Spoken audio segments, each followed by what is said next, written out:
warahmatullahi wabarakatuh. Kembali lagi dengan saya Tri Retnasari. Kali ini kita akan membahas mengenai basis data relasional dan perancangan basis data. Langsung kita masuk saja. Kita mulai dari basis data relasional. Apa sih basis data relasional? Basis data yang mempresentasikan data dalam bentuk tabel-tabel, di mana tabel-tabel tersebut dihubungkan oleh nilai-nilai yang sama atau umum pada kolom-kolom terkait. Komponen penyusunan basis data itu terdiri dari 4. Yang pertama yaitu tabel, di mana tabel itu memiliki nama yang terdiri dari baris dan kolom. Tabel pada satu basis data tidak boleh memiliki nama yang sama atau harus bersifat unik. Tabel disebut juga dengan relation atau file. Kemudian yang kedua adalah kolom atau atribut. Nah, kolom juga memiliki nama ya. Kolom yang terdapat dalam suatu tabel itu tidak boleh memiliki nama yang sama, dan ini juga sifatnya adalah unik. Urutan nama boleh kurang dan tidak mempengaruhi makna dari tabel. Nama kolom disebut juga dengan field atau atribut. Nah, untuk penamaan di kolom itu pun juga ada beberapa syarat yang lain selain harus bersifat unik, seperti tidak ada spasi. Baris atau tuple berisikan data dari sebuah objek. Nah, kalau di sini baris itu berarti isinya, bagian isi ya. Baris pada sebuah tabel harus unik, dapat diletakkan dalam urutan bebas dan tidak mempengaruhi makna dari tabel. Baris disebut juga dengan record atau tuple. Dan yang keempat, domain. Apa sih domain? Domain merupakan sekumpulan nilai-nilai yang dapat disimpan pada satu kolom atau lebih. Sebuah domain bisa dimiliki oleh satu kolom atau lebih, tetapi sebuah kolom hanya memiliki satu domain. Nah, karena domain membatasi dan mengatur nilai yang dapat disimpan, maka disebut juga dengan domain constraint. Oke, kita langsung masuk ke contohnya. Misalnya di sini ada sebuah database yang diatur oleh DBMS ya. Nah, di dalam database itu ada 4 tabel. Nah, di sini ada tabel buku, tabel anggota, tabel peminjam, dan tabel pengembalian. Nah, ini yang dimaksud dengan tabel ya. Berikutnya, di bawah tabel ada judul kolom. Untuk tabel buku itu ada kode buku dan judul buku. Tabel anggota, kode anggota dan nama anggota. Tabel peminjam itu ada kode pinjam, tanggal pinjam, kode anggota, kode buku, jumlah pinjam. Dan di tabel pengembalian ada kode kembali, tanggal kembali, kode pinjam, dan kode anggota. Nah, ini yang dinamakan dengan field atau atribut. Pasti yang namanya tabel, selain ada nama kolom, pasti juga ada isi. Nah, isi ini yang dinamakan dengan record atau tuple. Berikutnya, tadi ada yang dinamakan dengan domain constraint. Domain constraint apa sih? Kalau kalian perhatikan di bagian kode, misalnya saya ambil yaitu di bagian tabel anggota. Di sini ada kode anggota, ada batasan nilai yang dapat diinput adalah 3. 3 di sini maksudnya adalah apa? 3 karakter. Maka penginputannya A01, A02, A03. Jadi dibatasi. Nah, itu yang dinamakan dengan domain constraint. Sampai sini sudah paham apa itu tabel, field atau atribut, kemudian record tuple, dan domain constraint? Kalau sudah, kita bisa lanjutkan lagi. Masuk ke relational key. Apa sih relational keys? Identifikasi satu atau sekelompok kolom yang nilainya dapat membedakan secara unik tabel-tabel tersebut. Nah, ada 5 relational keys, yaitu yang pertama, super key merupakan satu atau kelompok kolom yang nilainya secara unik membedakan tabel-tabel pada suatu tabel. Kemudian yang kedua adalah candidate key, terdiri dari 2 kolom atau lebih, disebut sebagai composite key. Ada lagi primary key. Candidate key yang dipilih di antara candidate key lain untuk membedakan tabel-tabel secara unik di dalam tabel. Kemudian yang keempat, alternative key. Candidate key yang tidak dijadikan sebagai primary key. Dan yang terakhir adalah foreign key, yaitu suatu atau kelompok kolom yang nilainya sama atau terkait dengan candidate key pada tabel lain atau tabel yang sama. Mungkin sampai sini masih belum paham ya, apa sih bedanya super key, candidate key, primary key, alternative key, foreign key. Langsung kita ke contoh saja supaya lebih mudah pahami. Kita ambil dari contoh yang sebelumnya. Tadi ada tabel buku, tabel anggota, tabel peminjam, dan tabel pengembalian. Kita mulai dari super key dulu ya. Yang dimaksud dengan super key itu seperti apa sih? Misalnya di sini ada tabel buku dan tabel anggota. Mana yang dimaksud dengan super key? Super key di sini itu gunanya adalah dia mengidentifikasikan secara unik. Misalnya kode anggota A02. Oh, kode anggota A02 itu ternyata untuk nama anggota Fitri. Nah, itu yang dimaksud dengan super key. Jadi kalau misalnya kita ambil contohnya dari 2 tabel ini, tabel buku dan tabel anggota, yang menjadi super key adalah itu, kode buku dan kode anggota. Karena dia mengidentifikasikan secara unik. Kode buku mengidentifikasikan judul bukunya apa, dan kode anggota pun juga mengidentifikasikan siapa nama anggotanya. Berikutnya yaitu candidate key. Mana yang menjadi candidate key? Nah, bisa dilihat di sini. Yang menjadi kandidat adalah yang sifatnya unik, yang menjadi identifikasi, tapi di sini identifikasinya hanya kandidatnya saja. Jadi semua yang ada di tabel itu bisa menjadi kandidat, walaupun di dalam satu tabel sudah ada satu kandidat, tapi masih besar kemungkinan ada kandidat yang lainnya. Contoh di tabel peminjaman dan tabel pengembalian. Di situ, di dalam tabel tersebut, misalnya tabel peminjaman, padahal sudah ada kode pinjam, tapi di sini juga ada kode anggota dan kode buku. Sama dengan tabel pengembalian, ada kode kembali, kode pinjam, dan kode anggota. Yang berikutnya untuk primary key. Nah, untuk primary key di sini yang tadinya kandidat itu kita bisa ambil jadi utamanya. Jadi di dalam satu tabel itu hanya ada satu primary key. Tidak boleh lebih dari satu. Mana saja yang paling utama? Nah, ini dia. Tabel buku, primary key-nya adalah kode buku. Tabel anggota, primary key-nya anggota. Tabel peminjam, primary key-nya kode pinjam. Tabel pengembalian, primary key-nya adalah kode kembali. Berikutnya, nah, kita bahas tentang alternative key. Tabel pengembalian, primary key-nya adalah kode kembali. Nah, yang menjadi alternative key, kode pinjam. Yang berikutnya untuk foreign key atau kunci tamu.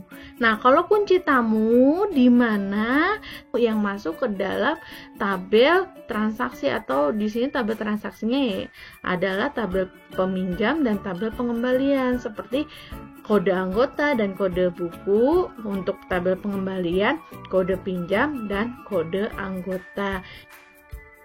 Lanjut, kita masuk ke skema tabel atau relation skema. Apa sih merupakan informasi dasar yang mendeskripsikan tabel yang terdiri atas nama tabel dan sekumpulan pasangan kolom domain. Contohnya, misal skema tabel anggota. Tabel anggota itu terdiri dari fieldnya, kode anggota, dan nama. Berikutnya ada lagi skema basis data atau relational database skema. Merupakan sekumpulan skema tabel dengan masing-masing tabel memiliki nama yang berbeda. Contohnya skema basis data perpustakaan. Satu basis data bisa terdiri dari beberapa tabel ya. Contohnya ada tabel anggota yang terdiri fieldnya yaitu kode anggota dan nama. Kemudian ada tabel buku, terdiri dari fieldnya kode buku, judul, stok buku. Lalu tabel peminjam, fieldnya kode pinjam, tanggal pinjam, kode buku, dan seterusnya. Lanjut mengenai integrity constraint. Ada 4. Yang pertama, null. Null merupakan nilai pada suatu kolom atau tuple yang masih belum diketahui atau unknown. Ibaratnya kalau numerik itu 0, pakai angka 0, sedangkan kalau string itu pakai 0. 0 itu berarti sama saja dengan kosong ya. Yang kedua, entity integrity. Batasan atau aturan yang menyatakan bahwa kolom-kolom primary key tidak boleh menyimpan null. Jadi intinya pada kolom yang menjadi primary key isinya tidak boleh kosong sama sekali. Dia wajib ada nilainya atau wajib ada isinya. Berikutnya yang ketiga, referential integrity. Batasan yang menyatakan jika suatu tabel memiliki kolom foreign key, maka nilai pada foreign key tersebut harus sesuai dengan kolom kandidat key. Dan jika tidak demikian, maka foreign key dapat ditulis 0. Yang keempat, general constraint, yaitu batasan atau aturan tambahan yang ditetapkan oleh pemakai atau administrator basis data sesuai aturan atau batasan yang ada pada organisasi. Lanjut, perancangan basis data. Nah, untuk perancangan basis data itu ada 2. Yang pertama, tahap analisis dan perancangan, di mana kita melakukan tahap pemetaan atau membuat model dari dunia nyata menggunakan notasi perancangan basis data tertentu serta pembuatan deskripsi implementasi basis data. Dan yang kedua, tahap implementasi. Nah, mengimplementasikan rancangan basis data yang telah dibuat sebelumnya tadi di tahap analisis, kemudian kita implementasikan menggunakan aplikasi klien yang disediakan oleh DBMS. Nah, kita bentuk di situ, kita perintahkan dengan perintah DML ataupun DDL. Nah, di sini gambaran konsep bagaimana sih kita melakukan perancangan basis data secara konsep, langkah-langkahnya bagaimana sampai dengan langkah di tahap implementasi database yang kita buat bisa digunakan di dalam program. Oke, kita langsung masuk ke studi kasus. Kita bahas ada perpustakaan smart, yaitu merupakan perpustakaan umum yang anggotanya merupakan pelajar, mahasiswa, dan masyarakat yang didirikan oleh Wali Kota Jakarta Barat. Keberadaan perpustakaan berlokasi di Wali Kota yang aplikasi pelayanannya masih bersifat tradisional, dan ini akan direncanakan membuat sistem informasinya atau siswa yang tadinya tradisional kita ubah. Sebelumnya kita harus menganalisa dulu. Tadi ya, dari tahapan tadi kita masuk ke tahap analisa dulu. Bagaimana caranya kita menganalisanya? Yaitu kita harus mengetahui prosesnya. Nah, setelah mengetahui prosesnya, kita buat database-nya. gitu kan, masuk ke tahap implementasi. Misalnya kita buat database-nya tadi ya, perpustakaan smart. Nah, kita analisa lagi. Kira-kira di dalam database nanti kita membutuhkan ada tabel apa saja pada saat proses realnya. Oke, itu seperti apa? Kita bisa mengumpulkan dari hasil wawancara ataupun dari dokumen. Ya. Nah, ini kan prosedur berjalannya setiap mulai dari pada saat calon anggota mendaftar menjadi anggota, sampai dengan proses peminjamannya bagaimana, sampai dengan proses pengembalian, lalu bagaimana kalau misalnya ada kondisi tertentu yang bisa dikenakan denda. Nah, itu bisa dilihat dari situ. Oke, kita bahas satu-satu ya. Kita lihat dari prosesnya. Proses yang pertama tadi dikatakan adalah setiap calon anggota yang akan menjadi anggota harus mengisi formulir dengan biaya administrasi sebesar 10.000. Kalau dilihat dari proses yang pertama, berarti nanti si calon anggota itu pasti memerlukan apa? Penginputan atau mengisi sebuah formulir pendaftaran. Ya kan? Terus formulir pendaftaran tersebut diserahkan ke siapa? Pasti ke petugas. Berarti di sini tabel yang kita butuhkan ada dua, yaitu tabel pendaftaran dan tabel petugas. Oke, lanjut. Proses yang kedua. Tadi proses yang kedua adalah anggota dapat meminjam buku maksimal 3 buku. Oke. Setelah calon anggota melakukan pendaftaran, otomatis dia menjadi anggota atau sah menjadi anggota. Anggota dapat meminjam buku. Berarti di sini ada 2 tabel yang perlu kita buat, yaitu tabel anggota dan tabel buku. Oke, proses yang ketiga. Perpustakaan smart dapat menerima sumbangan dari donatur, statusnya baik itu anggota maupun masyarakat luas. Pada saat masyarakat atau anggota menyumbangkan buku, si petugas pasti harus mencatat ya, buku apa yang disumbang. Supaya apa? Menambah stok buku, karena buku tersebut pasti disimpan dalam rak perpustakaannya, jadi menambah stok buku dan itu dicatat. Artinya kita harus menambahkan satu tabel, yaitu tabel sumbangan. Lanjut, proses yang keempat. Untuk masa peminjaman selama 1 minggu atau 7 hari. Berarti di sini ada apa? Tahap peminjaman. Berarti kita catat pada saat si anggota melakukan peminjaman buku, berarti petugas mencatatnya dan itu dicatat ke dalam tabel peminjaman. Lanjut. Proses kelima. Keterlambatan pengembalian dikenakan denda sesuai dengan kondisi denda. Oke, kita lihat di sini. Pada saat si anggota sudah meminjam buku, berarti kita kembalikan. Nah, si petugas mencatat juga. Berarti kita butuh 1 untuk catatan pengembalian dan dikenakan denda. Nah, tadi ada beberapa syarat untuk denda. Ada denda kalau misalnya buku rusak, kalau buku hilang, dan yang lain sebagainya.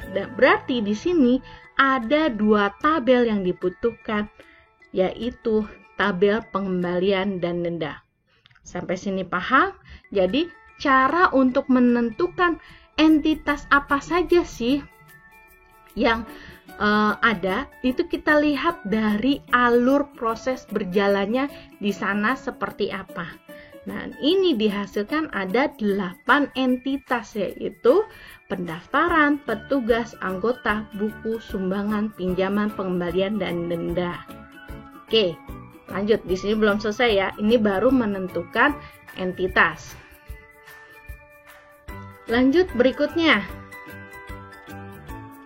Kita tentukan fieldnya, ya. Kan di dalam entitas itu ada fieldnya. Oke.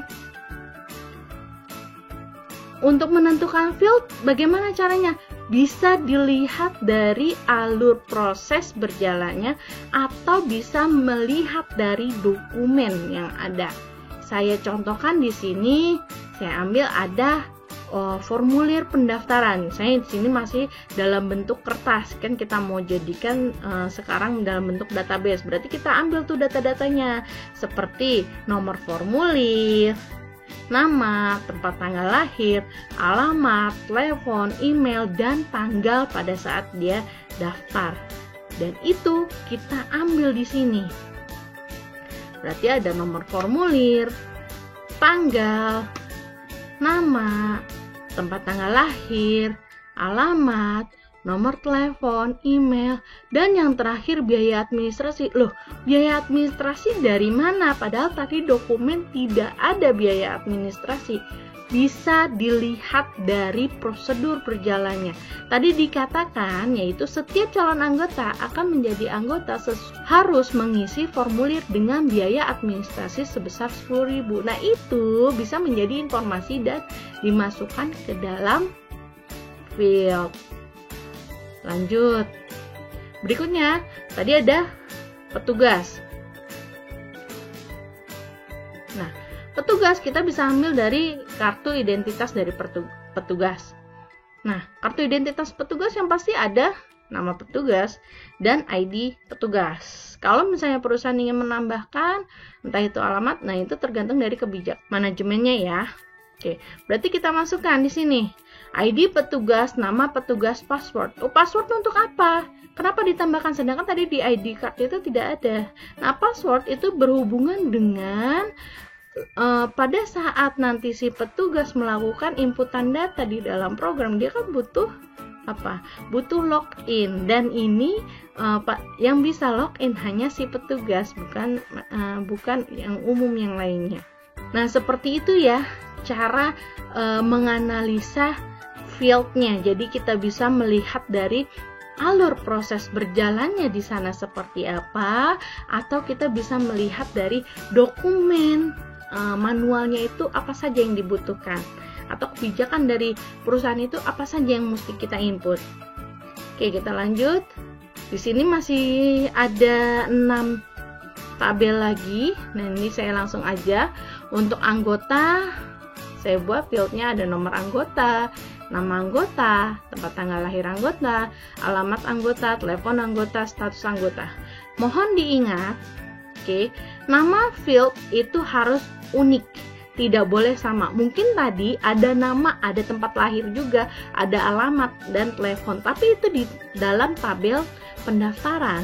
Nah, sekarang kita masuk ke dalam entitas anggota atau tabel anggota, dan itu penamanya tidak boleh sama.